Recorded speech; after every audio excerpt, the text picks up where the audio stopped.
창세기 1장 31절 말씀 우리 다 같이 읽겠습니다. 하나님이 지으신 그 모든 것을 보시니 보시기에 심히 좋았더라. 저녁이 되고 아침이 되니 이는 여섯째 날이니라. 아멘. 제가 어느 책에서 작자 미상의 한 이야기를 봤습니다. 제목이 가나안을 거절당한 모세입니다. 모세는 터벅터벅 모압 평지를 지나 느보산 맞은편 비스가산 꼭대기로 올라간다. 그는 늘 꿈꾸었던 가나안을 한참을 바라본 후에 힘없이 무릎을 꿇는다. 그리고 고개를 푹 숙인 채 침묵이 흐른다. 하나님이 모세에게 다가오신다. 모세의 어깨 위에 가만히 손을 얹고 물으신다. 슬프냐? 아닙니다. 그러면 괴로우냐? 아닙니다. 그러면 서러우냐? 아닙니다. 그러면 분하냐? 아닙니다. 가나안 땅으로 인도하겠다고 말한 내가 너와의 약속을 어겼다고 생각하느냐? 고개를 숙인 채 돌처럼 한동안 움직이지 않고 있는 모세가 하나님께 대답한다. 아닙니다. 그러면 왜 그렇게 엎드려 있느냐? 너무 행복해서입니다. 행복하다니. 가만히 생각해 보니 지금까지 광야에서 하나님과 함께 했던 날들이 제게는 가나안이었습니다. 어느 누가 하나님께서 직접 만들어주신 음식을 먹어보았겠습니까? 어느 누가 하나님께서 손수 내주신 석간수를 마셔봤겠습니까? 하나님과 함께 매일같이 먹고 자고 했던 광야가 저에게는 가나안이었습니다. 모세에게 있어서 비록 광야였지만 하나님과 함께 했던 시간이 가나안이었던 거예요. 더할 나위 없이 행복한 시간이었던 거죠. 지난 26일에 한 방송사에서 뉴스로 보도가 됐던 내용입니다. 한 사설 연구기관에서 만 14세부터 18세까지의 청소년 800명을 대상으로 해서 설문을 조사했어요. 행복의 조건을 뭐라고 생각하냐? 그러니까 무엇을 행복이라고 생각하느냐? 이게 질문이었어요. 참 씁쓸한 결과였는데요. 가족, 친구보다 재산이 1위였습니다. 우리가 좀 아까도 찬양을 불렀는데 높은 산이 거친 들이 초막이나 궁궐이나 내 주 예수 모신 곳이 그 어디나 하늘나라. 할렐루야 찬양하세. 내 모든 죄 사함 받고 주 예수와 동행하니 그 어디나 하늘나라. 사랑하는 교우 여러분, 여러분은 무엇을 행복이라고 생각하십니까? 그래서 여러분은 행복하십니까? 과연 성경은 행복에 관해 우리에게 무엇이라고 알려주고 있을까요? 무엇보다 저는 우리 모두 모세처럼 이런 행복을 소망하고 누리며 살 수 있기를 바랍니다. 창세기 1장은 하나님께서 이 모든 우주 만물을 창조하신 창조의 이야기가 기록되어 있습니다. 하나님께서 창조하신 만물은 아름답고 찬란합니다. 왜냐하면 그 창조주 하나님께서 완전하신 분이시기 때문에 그렇습니다. 그리고 그 중에서 최고의 걸작품은 단연코 인간입니다. 하나님께서 우리 인간을 자신의 형상대로 창조하셨기 때문입니다. 첫째 날부터 여섯째 날까지 하나님은 모든 만물을 만드시고 맨 마지막에 인간을 만드십니다. 그리고 다른 피조물들과 달리 우리 인간에게는 특별한 복을 주시죠. 생육하고 번성해라, 충만해라, 다스려라, 이렇게 하나님께서 복을 주십니다. 바로 이 이야기가 우리가 너무나 잘 알고 있는 창세기 1장의 내용입니다. 그런데 이 창세기 1장의 내용은 단순히 하나님이 만드셨다라고 하는 차원이 아닙니다. 이 창세기 1장에는 하나님께서 그렇게 만들어주신 우리 인간이 어떤 삶을 살기를 원하셨는지를 분명히 알려주고 있습니다. 하나님이 왜 우리를 만들어주셨는지, 하나님이 왜 이 세상에 우리를 존재케 하시는지, 하나님은 우리가 어떤 삶을 살기를 원하시는지, 이 창세기 1장은 바로 우리를 향하신 하나님의 마음을 잘 보여주고 있습니다. 그리고 그것은 이론의 여지가 없습니다. 왜냐하면 창세기 1장은 그걸 우리에게 아주 또렷하게 보여주고 있기 때문에 그렇습니다. 여러분, 창세기 1장 1절부터 우리가 오늘 읽은 31절까지 이 창세기 1장에서 가장 많이 등장하는 표현이 있습니다. 무려 7번이나 나옵니다. 자, 우리 1장 4절을 보시겠습니다. 빛이 하나님 보시기에 좋았더라, 이렇게 되어 있어요. 좋았더라. 10절 보실까요? 뒷부분에 보세요. 하나님이 보시기에 좋았더라. 좋았더라 나왔어요. 12절 마지막 부분 보실까요? 하나님이 보시기에 좋았더라. 18절을 보시겠습니다. 마지막 부분에 하나님이 보시기에 좋았더라. 21절, 25절, 그리고 우리가 함께 읽은 31절 역시 하나님이 보시기에 좋았더라. 이 좋았더라라고 하는 표현이 7번이나 반복되고 있습니다. 여러분, 명확합니다. 이 창세기 1장에 담겨져 있는 하나님의 마음은 바로 이거예요. 하나님이 보시기에 좋았더라. 여러분이 좋았더라는 말은요, 히브리어의 토브입니다. 제가 이걸 말씀드리는 이유는 계속해서 사용할 거기 때문에 그래요. 토브. 원래 이 토브라고 하는 단어는 좋다, 기쁘다, 아름답다 이런 뜻이에요. 근데 사실 그런 말로는 설명이 되지 않습니다. 단순히 감정적으로 좋은 정도를 의미하는 것이 아니고요. 모든 것이 충족된 상태에서 주어지는 지극한 만족이래요. 이게 바로 이 토브라고 합니다. 그래서 우리의 피부에 좀 더 와닿게 한 번역은 뭐냐면 신명기에 보면 이 토브라고 하는 단어를 행복 이렇게 번역을 했어요. 행복. 그러니까 이런 거죠. 창세기 1장에서 하나님이 만드시고 좋았더라, 만드시고 좋았더라. 이 말은 만드시고 행복해 하시고, 만드시고 행복해 하시고, 만드시고 행복해 하시고, 이렇게 하나님께서 이 모든 우주 만물 그리고 우리 인간까지 만드시고 하나님이 너무 행복하셨다는 거예요. 여러분, 하나님께서 좋아하셨다는 게 무슨 의미일까? 하나님께서 이 우주 만물을 만드시고 행복해 하셨다는 게 과연 무슨 의미일까? 사실 저는 처음에 이 말이 잘 이해가 안 됐어요.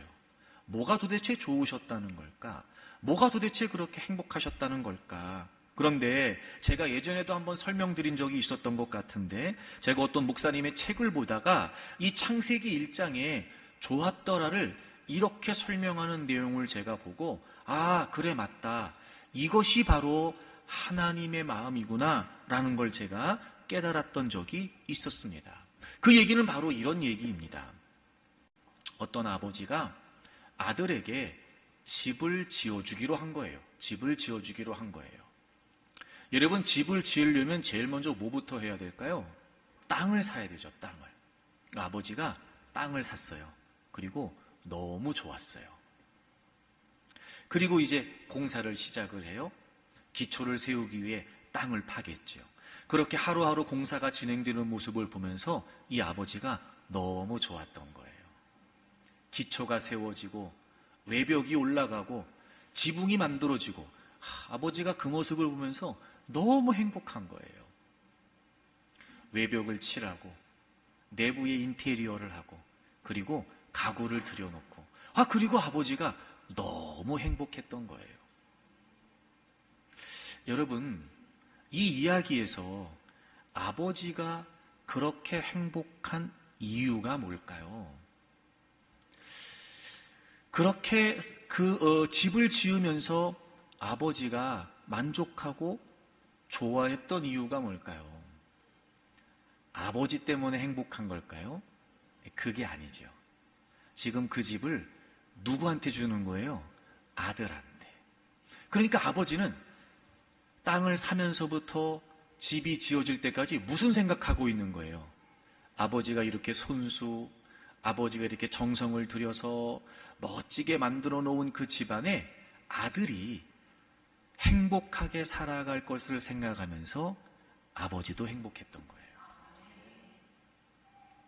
하나님께서 만들어 놓으시고 행복하시고, 하나님께서 지어 놓으시고 행복하시고, 이게 하나님이 첫째 날 탁 만드시고, 야, 끝내주네. 내가 너무 잘 만들었어. 이래서 하나님이 행복하셨던 걸까? 이런저런 우주 만물에 다양한 많은 피조물을 만들어 놓으시고, 야, 어쩜 내가 이렇게 조화롭게 잘 만들었을까? 야, 역시 나는 끝내줘. 그러면서 하나님이 좋아하셨을까요? 그럴 리가 없어요. 하나님은 이미도 자신의 형상대로 인간을 지으실 것을 계획하시고 하루하루 만드시면서 하나님이 지어 놓으신 그 아름다운 세상에서 인간들이 행복하게 살 것을 생각하고 계셨던 거예요. 첫째 날 지으시고 하나님은 그게 너무 좋으셨던 거예요. 둘째 날 지으시고 하나님은 너무 그게 만족스러우셨던 거죠. 셋째 날, 넷째 날, 다섯째 날, 여섯째 날 우리 인간을 만드시기까지 하나님은 그것이 너무 행복하셨던 거예요. 즉 창세기 1장을 통해서 이 우주 만물을 만드시고 우리 인간을 만드시는 이 최초의 이야기를 통해서 하나님이 우리에게 전해주시고 싶으신 하나님의 마음은 딱 하나예요. 하나님의 형상대로 지어진 우리 인간이 행복하게 살기를 원하셨던 거예요. 행복하게. 그런데 그 행복이 무엇인지를 하나님은 분명히 우리에게 알려주고 싶으셨던 거예요. 여러분, 행복은 조건이 아니에요. 이게 있어서 너희들이 행복한 거야? 그게 아니었어요. 하나님께서 의도하신 행복은 뭐였냐면 내가 너희들을 위해 이걸 다 만들어줬다. 만드신 이유가 뭘까요? 우리로 하여금 눈에 보이지 않는 하나님, 우리가 인식할 수 없는 그 하나님을 실제로 보고 느끼고 행복하라고 하나님이 만드시고 그래, 이게 다 하나님이 우리에게 주신 거야. 이렇게 어떤 조건이 있어서 행복하라는 게 아니고 그 모든 것을 주신 분이 누구시라고요? 하나님이시라고요. 바로 그 하나님 안에서, 즉 그 하나님과의 관계 안에서 행복하다는 걸 하나님이 우리에게 알려주고 싶으셨던 거예요. 행복은 조건이 아니라 바로 그 하나님과의 분명한 친밀함. 여러분, 그래서 하나님께서요, 다른 피조물들과 달리 인간은 하나님의 형상대로 지으셨어요. 그 어떤 피조물도 하나님의 형상대로 지어지지 않았습니다. Their kinds, 각각 그들의 종류대로 만드셨어요. 근데 유독 우리 인간만큼은 하나님 자신의 형상대로 만드셨죠. 즉 바로 우리 인간만이 그 하나님과 친밀한 사귐 안에서, 그 관계 속에서 하나님이 주신 모든 것들을 누리면서 행복하게 살기를 원하셨던 거예요. 그런데 그 행복이 깨어지게 되죠. 행복했던 우리 인간이 불행해지게 됩니다. 행복의 자리에 있었던 우리가 저주의 자리로 전락하게 돼버립니다. 이유가 뭐였죠? 하나님과의 관계가 무너졌기 때문에 그렇습니다. 하나님은 조건이 아니다. 나야. 너희들이 나와의 사귐 속에서 행복하게 살기를 원해. 그래서 다 만들어주시고 다 우리에게 누리도록 하셨는데 그래서 하나님께서 그걸 분명히 하시기 위해서 동산 한가운데에 선악을 알게 하는 나무를 지어 놓으시고 우리 인간으로 하여금 그걸 따먹지 말도록 하셨어요. 그리고 분명히 말씀하셨어요. 너희들 그것 따먹으면 반드시 죽는다. 죽는다. 제가 여러 번 설명드렸죠? 이 선악과는 바로 우리 피조물로 하여금 창조주이신 하나님, 우리가 그분 안에 있을 때 행복하다는 것을 늘 인식할 수 있도록 하시기 위해서 만들어 주신 거예요. 그리고 모든 걸 다 허락하셨지만 하나님은 그것만큼은 금지하셨지요. 우리 인간에게 한계를 정해주신 거였어요. 그리고 창조주 하나님과 우리 피조물 사이의 그 한계는 경계가 되죠. 그리고 그 경계가 하나님과 우리 사이의 관계가 돼요. 하나님 안에서라는 게 뭐예요? 우리가 늘 하나님을 인식하고 사는 거예요.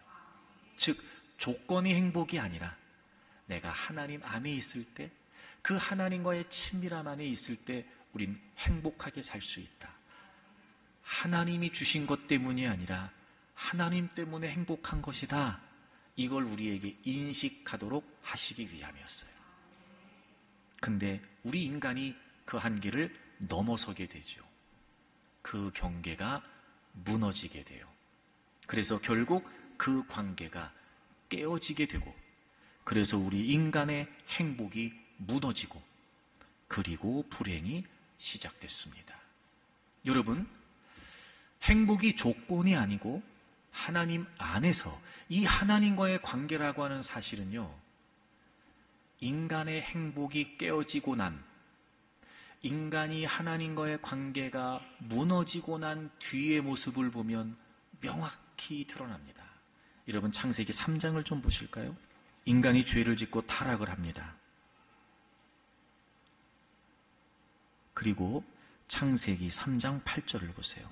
그들이 그날 바람이 불 때 동산에 거니시는 여호와 하나님의 소리를 듣고, 여러분 여기까지는 1장과 2장에서의 삶도 동일했을 거예요. 늘 하나님과 인간은 교제하면서 살고 있었으니까요. 그런데 희한하게 죄를 짓고 난 뒤에는 그 하나님의 음성을 듣고 아담과 그의 아내가 여호와 하나님의 뭘 피해요? 낯을 피해요. 하나님이 자신들을 찾으시는다는 걸 알아요.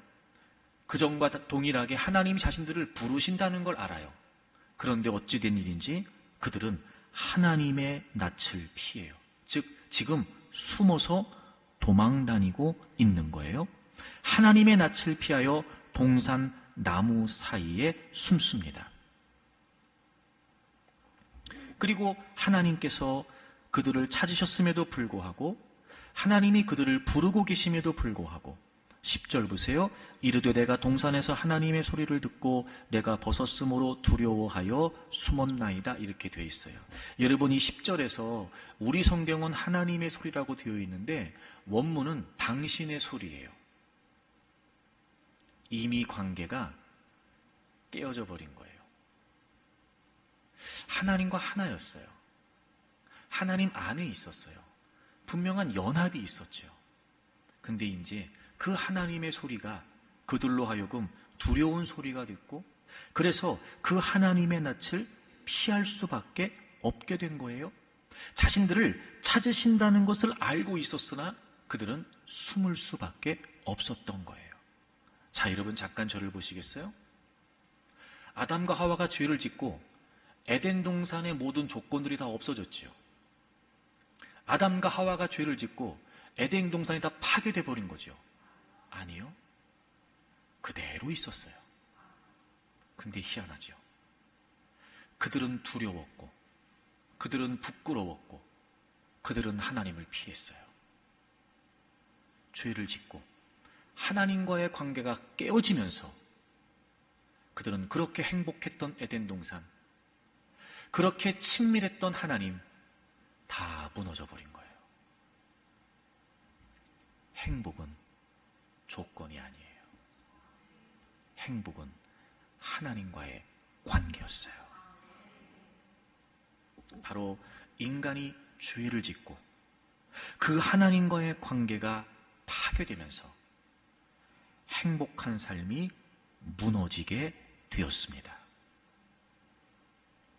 그런데요, 참 하나님은 하나님이세요. 그런 우리 인간을 그냥 내버리지 않으시잖아요. 그래서 하나님께서 그렇게 죄를 짓고 타락하고 하나님과의 관계가 깨어져 이제 불행과 고통 속에 살아야 되는 인간을 그대로 내치지 않으세요. 참 이 하나님의 마음이 얼마나 절절한지, 그렇게 죄를 지은 그들에게 하나님이 심판하시고 저주를 하시면서도 하나님은 약속을 주세요. 자, 창세기 3장 15절을 보세요. 내가 너로 여자와 원수가 되게 하고 네 후손도 여자의 후손과 원수가 되게 하리니, 여자의 후손은, 여러분 제가 늘 강조했어요. 반복하는 말은 중요한 거예요. 지금 이 15절 한 절에 여자의 후손이라고 하는 말이 반복해서 등장하죠. 이게 가장 중요한 맥락인 거죠. 여러분, 그 여자의 후손이 그 사단의 머리를 상하게 한대요. 여러분, 여기서 이 상하게 한다는 말은 압도한다, 깨뜨린다, 부서뜨린다 이런 말이에요.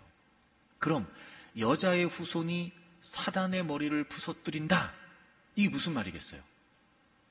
바로 여인의 후손으로 이 땅에 오실 예수 그리스도, 즉 육신을 입고 이 땅에 오실 예수 그리스도께서 우리의 모든 죄를 담당해 주심으로 말미암아 그 죄의 권세를 무너뜨리시겠다는 거예요.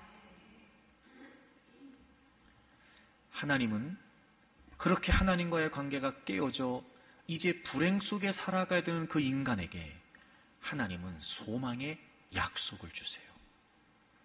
그리고 21절에 보시면 여호와 하나님이 아담과 그의 아내를 위하여 가죽옷을 지어 입히세요.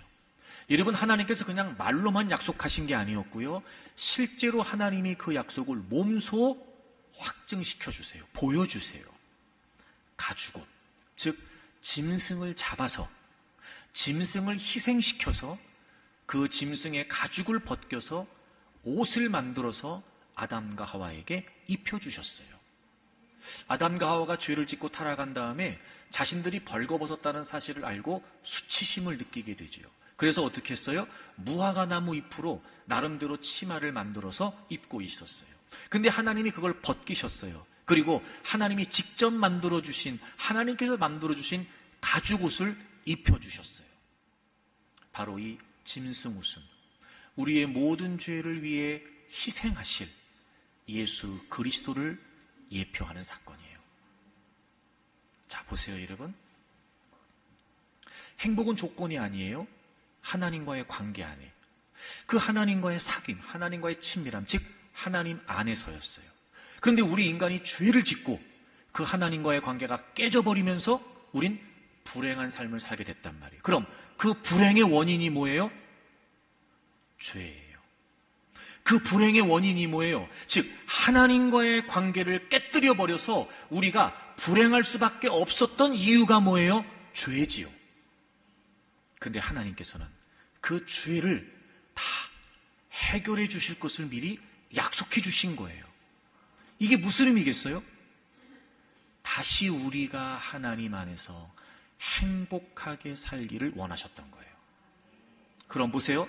창세기 1장과 2장에서 하나님이 우리에게 원하셨던 이 행복, 토부, 물론 우리 인간이 하나님께 죄를 짓고 하나님과의 관계가 깨어지면서 그 행복도 무너졌으나 하나님의 마음은 동일하셨어요.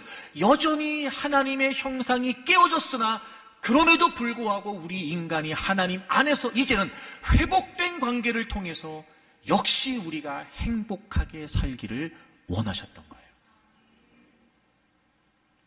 여러분, 하나님은요, 이렇게까지 우리가 행복하기를 원하세요. 그러므로 저는 우리 모두 이 절절한 하나님의 마음을 우리가 알고, 하나님이 내가 이렇게까지 행복하게 살기를 원하셨구나. 하나님은 내가 이렇게까지 행복하게 살기를 정말 원하셨구나 라고 하는 마음을 우리가 깨우치고 이 성경 말씀, 즉 창세기 1장, 2장의 말씀을 우리가 정말 사모하면서 우리가 하나님 안에서 누리는 이 진짜 행복, 많은 조건이 채워지고 많은 조건이 주어져서 행복하다고 느끼는 그 가짜 행복 말고, 마치 그게 행복인 양 속는 가짜 행복 말고, 마치 그것이 행복인 양 중독되는 가짜 거짓 행복 말고, 원래 하나님이 우리를 만드시고 하나님 안에서 누리도록 해주셨던 이 진짜 행복, 저와 여러분이 꼭 누리며 살기를 바랍니다. 우리 로마서 5장을 보실까요? 그래서 하나님께서는 그토록 원하셨던 이 행복을 실제로 이루어 주시죠. 먼저 5장 12절을 보시겠습니다. 그러므로 한 사람으로 말미암아 죄가 세상에 들어오고 죄로 말미암아 사망이 들어왔나니. 제가 설명드린 창세기 1장, 2장, 3장이 바로 요 앞절에 나오는 거잖아요. 그러니까 이 한 사람은 누구겠어요? 아담이겠죠.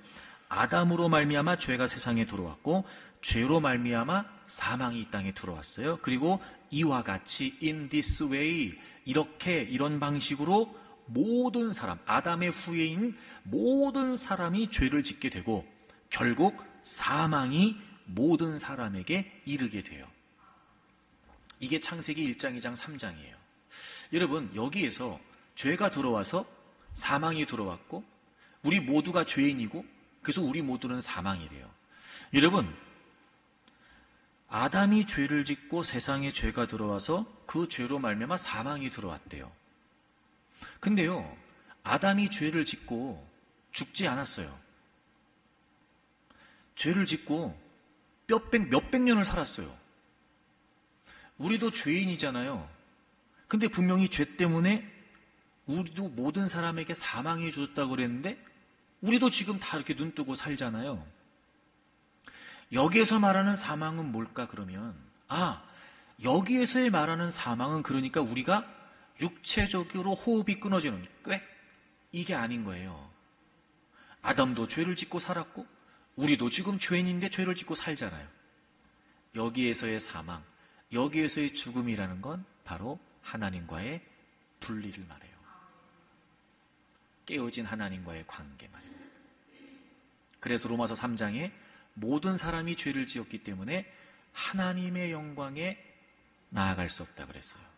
즉, 죄를 지은 우리 인간은 우리의 죄 때문에 죄가 하나님과 우리 사이를 단절시켜버린 거예요. 그래서 죄인인 우리 인간은 그 누구도 죄가 없으신 하나님 앞에 나아갈 수 없었어요. 이게 우리의 모습. 고통, 불행 속에 살아야 되는 모습. 마치 물 속에 있었던 물고기가 그 물을 떠나게 된 것처럼, 뿌리가 깊이 박혀 있었던 나무가 뿌리가 뽑힌 것처럼 이렇게 돼버린 거예요. 근데 하나님은 그 관계를 회복하시겠다고 약속해 주셨죠. 왜냐하면 하나님은요, 저와 여러분이 그 하나님 안에서 행복하게 살기를 원하시거든요. 자, 우리 5장 1절을 같이 읽겠습니다. 5장 1절 같이 읽어요. 시작. 그러므로 우리가 믿음으로 의롭다 하심을 받았으니 우리 주 예수 그리스도로 말미암아 하나님과 화평을 누리자. 아멘. 여러분, 우리의 죄 때문에 우리는 하나님께 나아갈 수가 없었는데 예수님이 나의 죄를 위해 죽으시고 부활하셨다라고 하는 사실을 믿는 그 믿음 때문에 하나님이 우리를 의롭다고 여겨주시는 거예요. 그 믿음 때문에 우리를 의롭다고 해주신다는 거예요.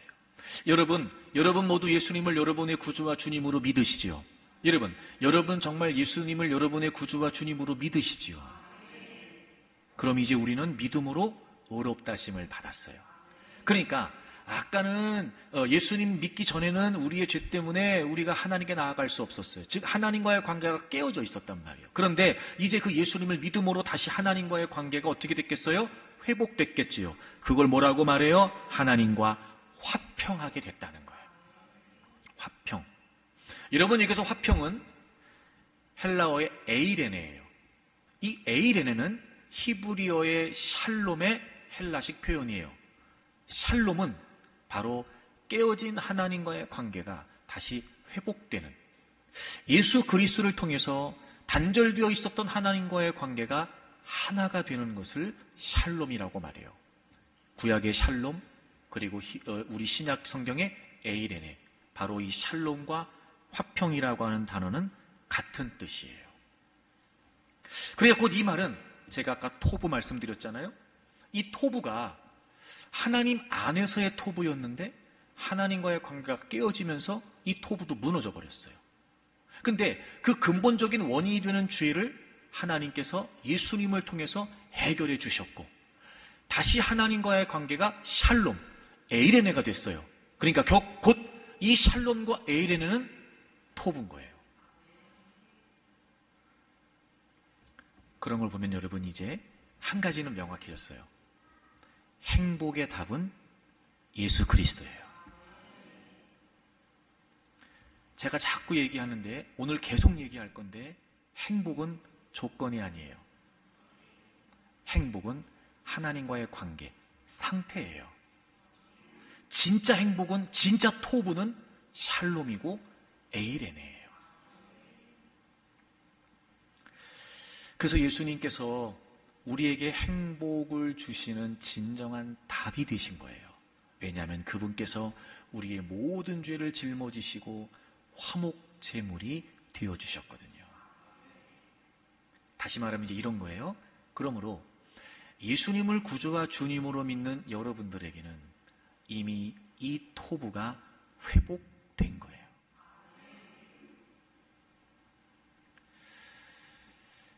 예수님께서 죽으시고 3일 만에 부활을 하세요. 그리고 예수님이 죽으셨다는 사실 때문에 벌벌 떨고 있었던 제자들에게 나타나시죠. 자, 여러분 요한복음 20장을 좀 가보실래요? 19절부터 보시겠습니다. 이날 곧 안식 후 첫날, 그러니까 예수님이 부활하신 날 저녁 때 제자들이 유대인들을 두려워하여 모인 곳의 문들을 닫았더니 이렇게 되어 있어요. 여러분, 제자들은 예수님을 계속해서 따랐던 사람들이잖아요. 제자들이 보기에도 예수님은 정말 능력이 많으셨고 죽은 자까지 살리시는 그런 정말 기적을 행하시는 분이셨어요. 근데 그런 분도 십자가에 죽으신 거예요. 그러니 제자들 입장에서 그런 예수님도 잡아 죽이는데 자기들을 죽이는 건 일도 아니겠죠. 자기들이 믿고 따랐던 예수님이 잡히시고 죽으셨어요. 제자들 입장에서는 야, 그럼 그 다음은 우리 차례 같으다. 분명히 그런 생각을 했겠죠. 그리고 지금 제자들이 벌벌 떨면서 문을 닫아 걸고 자기들끼리 모여 있었던 거예요.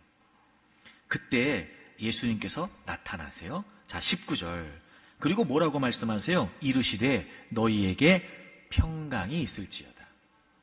그 벌벌 떨고 밖에 나가지도 못하고 자기들끼리 모여서 문 꽁꽁 걸어 잠그고 막 그러고 있었을 제자들 한번 상상해 보세요. 근데 그들 가운데 예수님이 탁 나타나셔서 너희에게 평강이 있을지어다 이렇게 말씀하신 거예요. 제자들은요 막 이야 진짜 예수님이세요? 와 예수님이다. 얼마나 좋았겠냔 말이에요. 그래서 20절 보세요. 예수님이 그 말씀을 하시고 손과 옆구리를 보여주셨어요. 그래서 제자들이 주님을 보고 뭐 했어요? 기뻐했어요. 얼마나 좋았을까 여러분. 얼마나 안심이 됐을까. 그런데 21절에 보세요. 예수님께서 이렇게 또 말씀하세요. 21절. 예수님께서 또 이르시되 너희에게 뭐가 있을지어다? 평강이 있을지어다. 아니 좀 전에 막 두려워서 벌벌 떨고 있을 때 나타나셔서 너희에게 평강이 있을지어다. 이 말은 이해가 되잖아요. 일리가 있잖아. 왜? 지금 다 두려워서 벌벌 떨고 있으니까요. 그래서 제자들이 예수님인 걸 확인했어요. 그리고 제자들이 어떻게 했다고요? 기뻤다고요. 이제 좋았어요. 이제 안심이 된 거예요. 근데 또 주님 뭐라고 말씀하세요? 너희에게 평강이 있을지어다. 두 번째 평강은 이해가 안 되잖아요. 그런 걸 보면 지금 예수님께서 너희에게 평강이 있을지어다라고 말씀하신 이 평강은 단순히 두려워서 벌벌 떨고 있는 그들에게 너네 안심해 이 말씀이 아닌 거예요. 두려워하고 있는 그들에게도 필요한 평강이지만 그 두려움이 해결됐기 때문에 기뻐하고 있는 그들에게도 역시 필요한 평강이었던 거예요. 여러분, 이 평강이 뭘까요? 에이레네. 그리고 예수님께서 그들에게 손과 옆구리를 보여주세요. 이게 무슨 말이에요? 못자국, 창자국. 물론 예수님이시라는 걸 확인할 수 있도록 보여주신다는 의미도 있을 거예요. 하지만 저는 단순히 그 의미가 아니라고 생각해요. 여러분, 손자국, 손에 못자국, 허리에 창자국. 예수님께서 십자가에서 죽으셨다는 사실을, 부활하셨다는 사실을 분명히 그들에게 보여주시는 거예요. 지금 예수님께서 자신의 몸에 있는 이 십자가의 흔적을 보여주신 것은 내가 이렇게 너희들에게 진정한 평강을 준다라고 하는 그 평강의 흔적을 보여주신 거예요. 내가 몸소 아버지와의 깨어진 관계, 너희들 하나님과의 그 깨어진 관계, 그 근본적인 원이 있던 죄를 내가 해결해 줬어. 이제 너희들은 다시 샬롬, 다시 에이레네, 너희들은 이제 다시 토부, 어떤 상황에도 깨어지지 않는 진짜 행복을 너희들은 누릴 수 있는 자가 됐어. 내가 그거 보여줄게. 그리고 주님이 지금 못자국, 손에 못자국을 보여주시고 허리에 창자국을 보여주신 거예요. 여러분, 예수님께서 제자들에게 이 평강을 주기를 원하셨던 것처럼 예수님께서 정말 우리에게, 오늘을 그 주님을 믿는 삶을 사는 우리에게 정말 그 십자가에서 죽으시고 부활하심으로 진짜 행복을 누리기를 원하셨던 거예요. 행복의 답은 예수 그리스도. 그분이 분명하면, 그분을 구주와 주님으로 믿으면, 그분이 나를 위해 죽으시고 부활하셨다 그 십자가를 우리가 정말 확신한다면 이제 우리는 이 토부가 주어져 있다는 거예요.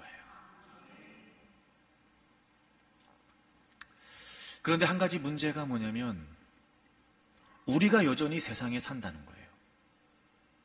그러므로 우리는 세상에서 겪는 다양한 많은 문제 속에 살아갈 수밖에 없다는 거죠. 그래서 예수님이요, 그 말씀도 하셨어요. 자, 요한복음을 찾아보세요. 요한복음 16장 33절 보세요. 이것을 너희에게 이르는 것은, 이게 앞에 그 예수님께서 13장부터 다락방 훈화라고 하는데요, 13장부터 계속해서 예수님이 설교하신 거예요. 그리고 16장에 내가 이 얘기를 너희들에게 하는 거, 내가 지금 이 설교하는 이유가 뭔지 알아?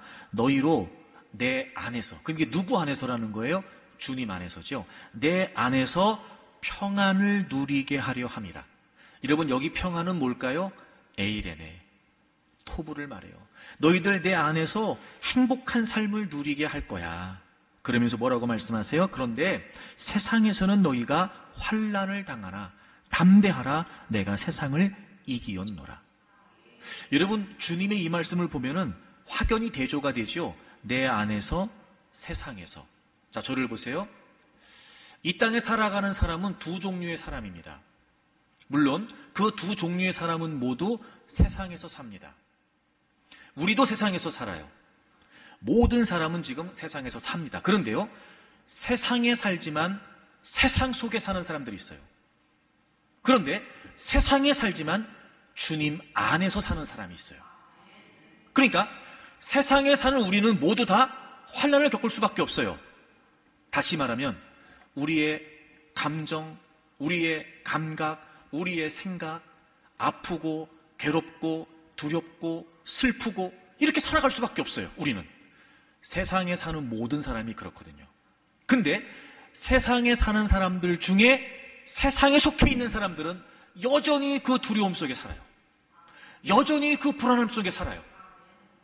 그런데 세상에 살면서 환난을 당하지만 주님 안에 사는 사람들은 그 모든 것들을 뛰어넘는, 그 모든 것들에 영향받지 않는 주님 안에서의 진정한 에이레네, 이 진짜 행복을 누리고 있어요.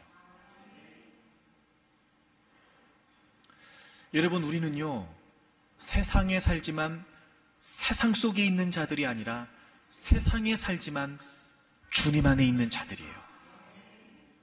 저는 여러분들이 이 주님 안에서 진정한 에이레네 누릴 수 있기를 바랍니다. 원래 하나님이 우리에게 주고 싶으셨던 이 토부, 이 진짜 행복을 저는 여러분들이 누릴 수 있기를 바랍니다. 단순히 감정의 차원이 아니라 걱정했던 문제가 해결돼서 안심하는 이런 감정의 차원, 이런 상황의 차원, 이런 조건의 차원이 아니라 정말 회복된 하나님과의 관계 안에서 누릴 수 있는 이 진짜 행복. 어떤 상황에도 좌우되지 않고 어떤 조건도 영향받지 않는 이 하나님 안에서 하나님이 우리에게 주시는 이 진짜 토부. 저는 여러분들이 누리며 살기를 바랍니다. 그러니까 여러분, 우리가 주님 안에 있다는 것만 분명하면 우리는 얼마든지 이 평안을 누릴 수 있어요. 사랑하는 교우 여러분, 저는 우리가 가짜 행복에 쏙지 않기를 바랍니다. 사랑하는 교우 여러분, 저는 우리가 거짓 행복에 실망하며 살지 않기를 바랍니다.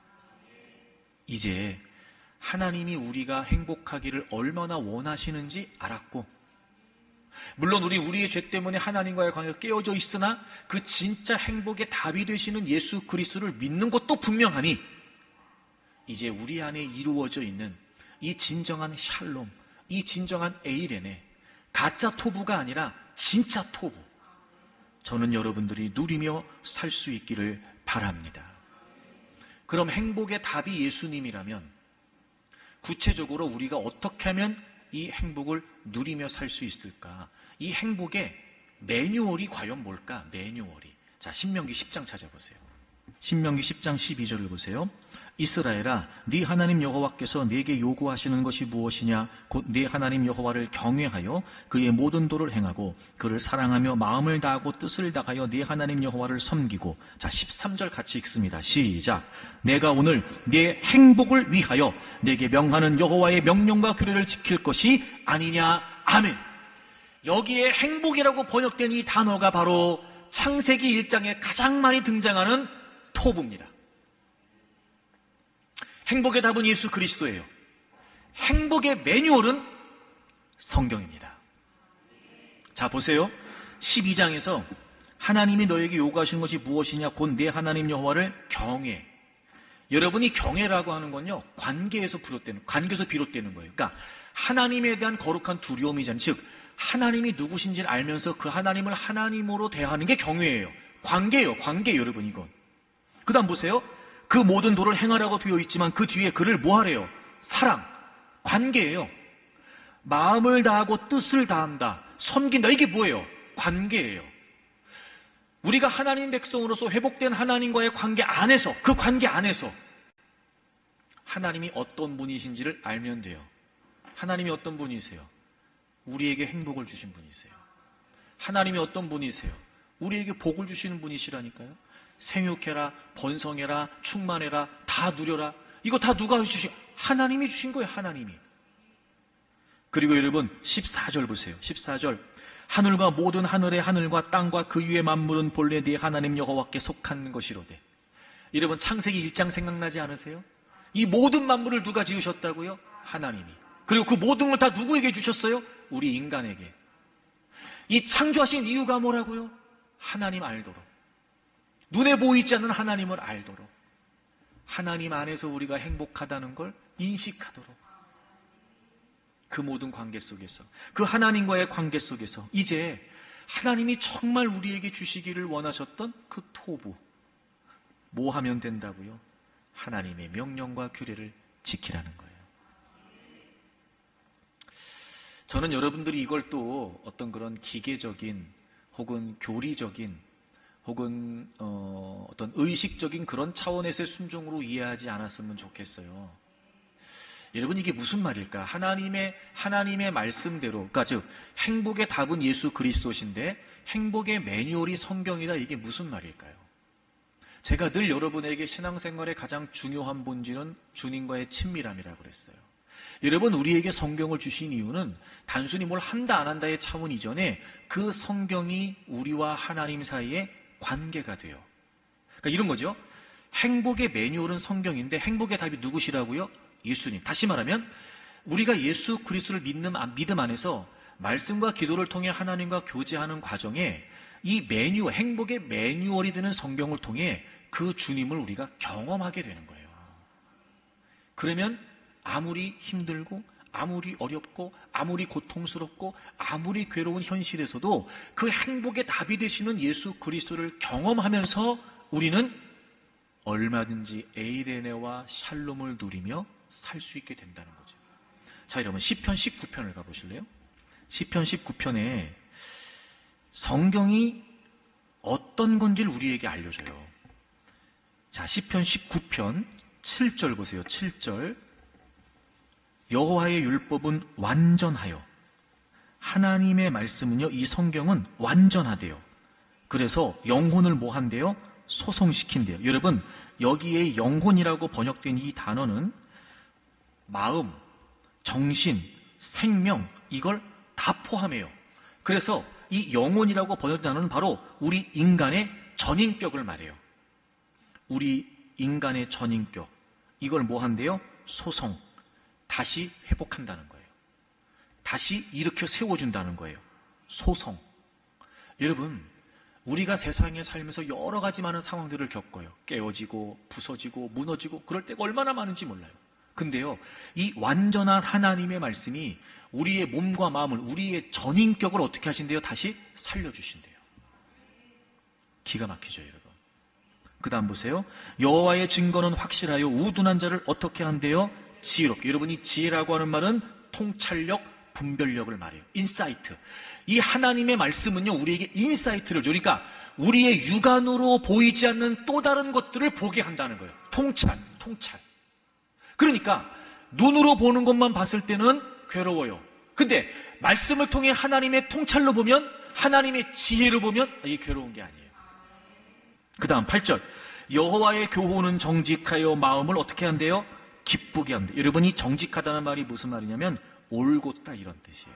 올곧다. 그러니까 하나님의 말씀은 올바라요. 그러니까 우리는 말씀을 따라 바른 삶을 살면 기뻐요. 여러분, 이거는요, 성경과 상관없이, 잘 들어보세요. 우리가 일상에서 겪는 거예요. 여러분, 바르게 살면 기뻐요. 근데 그 기쁨이 깨지는 이유가 뭐예요? 그 바른 길에서 이탈할 때. 너무 단순하잖아요, 여러분. 예? 그러니까 왜 자꾸 그렇게 말씀 들어 살라고 그래? 이게 아니고요, 우리의 일상의 원리도 그래요. 정직하게 살면 걱정할 게 없다니까요, 여러분. 기쁘다니까요, 여러분, 바르면. 근데 정직하지 않으니까 근심인 거지. 그러니까 하나님의 말씀을 올바르니까 우리가 하나님 말씀을 따라 살면 당연히 기뻐요. 행복하다니까요, 여러분. 그 다음 보실래요? 여호와의 계명은 순결하여 눈을 밝게 한다. 이것도 역시 영적인 안목을 띄워준다는 거예요. 아까 지혜롭게 한다는 말과 비슷한 말이에요. 그리고 9절. 여호와를 경외하는 도는 정결하여 영원까지 이루고 여호와의 법도 진실하여 다 의롭다. 여러분 보세요. 행복의 매뉴얼은 성경이에요. 우리가 세상에서 환난을 당해요. 하지만 하나님의 말씀 안에 있으면 이런 말씀의 역사를 통해 우리는 행복할 수 있죠. 근데 그 하나님의 말씀의 도가 정결하고 영원하대요. 우리가요, 영원한 행복을 누릴 수 있단 말이에요. 행복은 조건이 아니에요. 행복은 하나님과의 관계예요. 분명히 우린 그 행복이 깨져서, 하나님과의 관계가 깨어졌기 때문에 행복이 무너졌지만, 그래서 하나님께서는 행복의 답이 되시는 예수 그리스도를 우리를 위해 보내주셨죠. 그래서 우리는 이제 그 토부가 우리 안에 이미 회복되어 있어요. 물론 우리는 세상에 살기 때문에 다양한 많은 상황 속에서 어려움을 겪어요. 불안하고 두렵고 아프고 괴로워요. 하지만 우리는 세상에서 살지만 세상에 속한 자들이 아니라 우리에게 진정한 평안을 주실 수 있는 주님 안에 있는 사람들이죠. 늘 말씀 앞에서 주님의 손길을 사모하는 거예요. 늘 말씀을 통해서 주님의 만지심을 사모하는 거예요. 고쳐주시고 만져주시고 치유해주시고 회복해주시고, 그런 과정에 우리는 얼마든지 그런 상황 속에서도, 그런 어려움 속에서도 진정한 행복을 누릴 수 있다는 거예요. 사랑하는 교회 여러분, 행복하십니까? 여러분은 무엇을 행복이라고 생각하십니까? 여러분은 어떨 때 행복하다고 여기십니까? 행복은 하나님 안에 있어요. 행복의 답은 예수 그리스도세요. 행복의 매뉴얼은 성경이에요. 우리에게 주신 말씀을 통해서 하나님과의 친밀한 관계를 우리가 계속해서 추구하면 어떤 상황이나 조건에도 좌우되지 않는 그 진짜 행복, 하나님이 원래 우리에게 주시려고 했던 그 토부, 깨어졌으나 샬롬 에이레네를 통해서 다시 회복해 주신 이 진짜 토부, 여러분 이미 우리 안에 있고 우린 얼마든지 누릴 수 있습니다.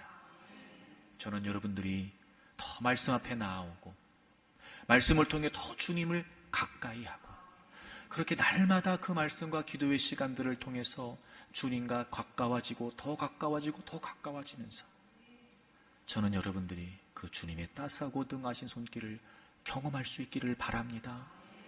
그 회복, 그 치유, 그 생명, 그리고 그 능력 안에서 어떤 상황에서도 흔들리지 않는 진정한 행복을 누리며 살기를 주의 이름으로 축복합니다.